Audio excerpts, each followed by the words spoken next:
Olá, está no ar o Jornal da Câmara. Na edição de hoje, nós vamos realizar um balanço das atividades desenvolvidas pela Comissão de Urbanização, Transporte e Habitação durante o ano de 2019.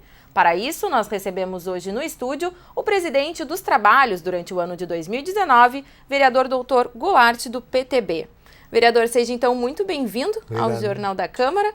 Gostaria primeiro que o senhor fizesse uma avaliação geral, do que foi o ano de 2019, relacionada então à Comissão de Transporte e Habitação da Câmara. Certo. Bom, primeiro eu tenho que dizer que o trabalho foi intenso e tenho que nominar meus colegas aqui que ajudaram no trabalho, O vice-presidente, Robaina, do PSOL, e junto do PSOL também a Karenzinha, a vereadora Karen, trabalhando conosco, ela pelo PSOL, eu pelo PTB e ele pelo PSOL. Se vocês imaginem eu segurar o PSOL com o Robaina e o MDB com o PMDB com o Walter Nauges, que também faz parte dessa comissão. Depois o professor Vambert, que entende muito é professor na PUC de Direito, e mais o Paulinho, que é um mimo de pessoa, o Paulinho do ônibus, o Paulinho motorista, Então nós trabalhamos muito juntos, E foi uma busca incessante de direitos, é quase uma parecida com os direitos, a Comissão de Direitos Humanos, Porque muitas coisas relativas à água, relativa à habitação, relativa a lixo, muitos pedidos que as pessoas têm direito, Então, e pessoas que pensavam de maneira bem oposta, Foi uma comissão plural, Plural, Então deu para a gente discutir bastante e cada um botar a sua maneira de pensar, porque nós esgotávamos os assuntos naquela época, E foram pautadas essas situações todas, não só com a visita das pessoas e com plenárias cheias ali embaixo na terra, como também nós visitamos vários lugares, Quando a gente não conhecia bem, não dominava bem o assunto, a gente visitou vários lugares, tivemos em vários momentos, não tinha reunião aqui, mas nós estávamos na Restinga, estávamos lá na Zona Norte, etc., trabalhando com isso. Certo. De modo geral, a comissão tratou de muitas pautas, como o senhor já falou, entre elas a questão de abastecimento de água, de rede de esgoto, de calçamento de ruas. São pautas bem pontuais mesmo, Demandas bem pontuais. Vereador, como que o senhor avalia o trabalho da comissão nessas demandas? O que pôde ser atendido? O que ficou difícil para a comissão realizar nesse ano que passou? A grande dificuldade que a gente tem é o orçamento, Então, assim, os prefeitos, eles têm dificuldade em se relacionar com a classe edílica, dos vereadores, porque precisa quase todos esses assuntos que tu falasse precisam de dinheiro, E depois com essa entrada do orçamento impositivo, Uma novidade, que foi uma novidade, que foi uma conquista, Foi um momento de insight forte do Cássio Trogildo, que fez com que a gente tivesse garantido verbas para que as coisas acontecessem, E nós usamos para uma ou duas, nós usamos essas queixas da comunidade para a gente colocar uma parte do nosso orçamento impositivo. Tanto o Robaina, quanto eu, quanto o Paulinho, e os outros usaram muito isso, Mas a grande dificuldade é essa, a gente, tudo isso demanda dinheiro que o pessoal pede.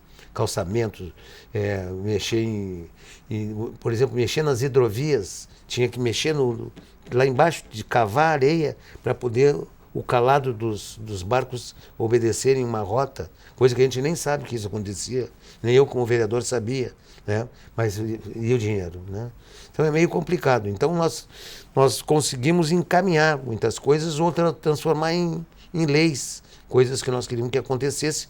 Umas aconteceram e outras nós estamos esperando para ver como é que vai ser lá agora no decorrer do ano 20, Certo. Com relação, o senhor falou que teve uma participação bem grande por parte das comunidades, que compareceram aqui na Câmara de Vereadores, ou que os parlamentares foram, então, até essas comunidades. Como que o senhor avalia também a participação do governo nas reuniões? Pois é, o governo sempre mandava um representante, Tanto pelo DEMAB quanto pelo DEMAI, tiveram muito presentes nisso, E eles, então, sempre nos mostravam que faltava funcionários e faltava dinheiro, não é? E sempre eles ficavam numa posição de defesa frente às nossas propostas por causa dessas que a gente insiste, mas é isso que era o problema, né? Mas eu acho que, por exemplo, vamos pegar o pessoal de uma vila ali no Bom Jesus, certo? Então eles fizeram as casas e tem uma área ali em que eles poderiam fazer mais casas, mas está prescrito que deveria ser uma praça. Então nós estamos conseguindo, e eu acho que avançamos bastante no plenário, depois de recebê-los e de ir lá visitar, em que a gente vai conseguir não gravar aquilo como praça, mas construir mais residências, que é o grande problema do Brasil, né? Que são milhões de pessoas que não têm residência, né? Então eu acho que dentro dessa luta toda que nós tivemos, e que uma coisa que me chamou muita atenção é que nós conseguimos nos comunicar com as plenárias dentro de uma maneira muito sadia, muito alegre, porque são muito tensas essas reuniões em outras comissões que eu tive, né? Mas ali nós conseguimos nos comunicar, não sei como, mas conseguimos nos comunicar, porque o pessoal vem com a fim de brigar.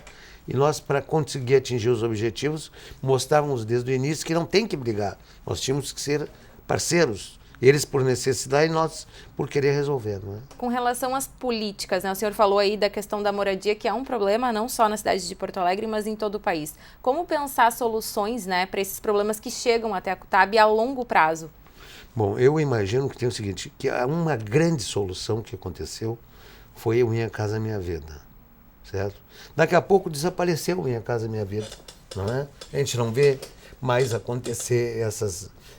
Quando eu fui presidente do DEMAB, diretor do DEMAB, eu consegui entregar 4.000 residências para a cidade de Porto Alegre. Estavam precisando de 50.000, então foi uma coisa acanhada, mas foi muito importante, né? Minha Casa Minha Vida e o PAC, o Programa de Aceleração de verbas do governo ainda passado, retrasado, lá adiante, né? Eles conseguiram botar dinheiro para a gente fazer, por exemplo, a Vila Dique, né? Não nada, foram 972 residências que a gente conseguiu construir para a Vila Dique, não é?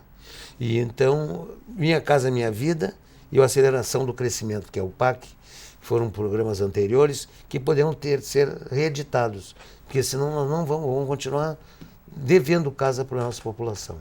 Certo. Com relação também a outra temática que se trata dentro da CUTAB, a questão do transporte. O que o senhor avalia do que foi demandado e, enfim, e também do que foi tratado, né, na comissão durante o ano de 2019? Bom, a primeira delas acabou sendo, no fim do ano passado, aprovada, que foi uma renovação da frota da Carris. A Carris, então, tem muitos ônibus voando por aí, e alguns deles estavam obsoletos, não é?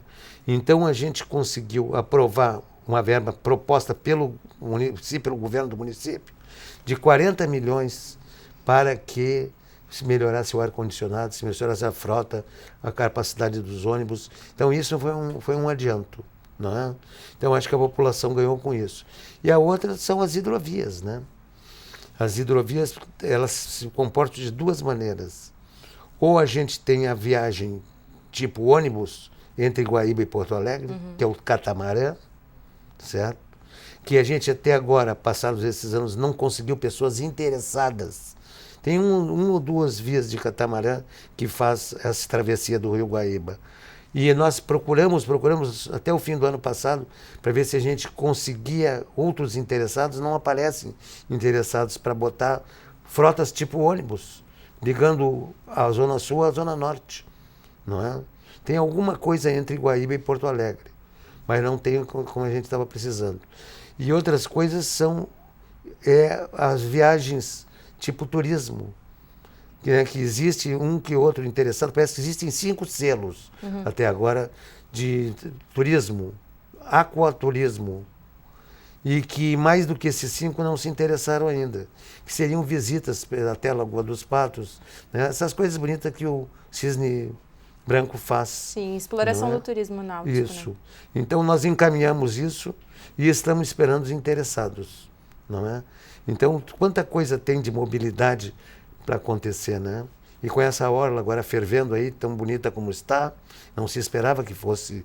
Então, embora sejam projetos de governos anteriores, esse governo, né, que vai terminar daqui a pouco, é que abraçou essa causa, né? Nós temos que ser justos e reconhecer isso. E aí precisa de chegar gente lá de ônibus e precisa de chegar gente nos barquinhos visitando a orla, né? Com certeza. Para a gente concluir a nossa entrevista, vereador, gostaria que o senhor falasse sobre as expectativas para esse ano que começa, então, de 2020. Pois é.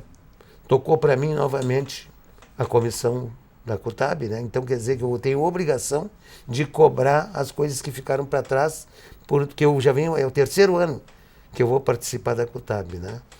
Eu, na verdade, eu saberia responder mais coisas para ti se eu fosse da Comissão de Saúde, né? Porque a minha formação nesses últimos 50 anos foi saúde, né? Prevenção do câncer de mama, diagnóstico precoce de câncer de colo, meninas usando aqueles implantes para não engravidarem, porque o número de gravidez é enorme ao redor de 12, 13, 14 anos. Uhum. Então a gente teria que colocar DIU nessas meninas, teria que dar pílula para elas, injeções ou o implante, que elas se dão muito bem com o implante. Mas aí a situação, o status quo não permitiu que eu fosse. Então eu continuo agitando isso na prática, na comunidade, junto com o Ibramusa, que é um instituto que a minha mulher tem, que é para justamente cuidar disso. Uhum. Mas me tocou de novo a COTAB. E aí eu vou lutar pelas coisas que eu aprendi. Vereador, gostaria muito de agradecer a sua participação no Jornal da Câmara. Muito obrigada, então, por esse balanço referente a 2019 e pela projeção realizada para 2020. Eu queria agradecer a oportunidade e trazer para ti uma mensagem de carinho de quem nos ouve. Muito obrigada, então, vereador. Eu gostaria também de agradecer a sua companhia aí de casa e o Jornal da Câmara de hoje fica por aqui. Até a nossa próxima edição.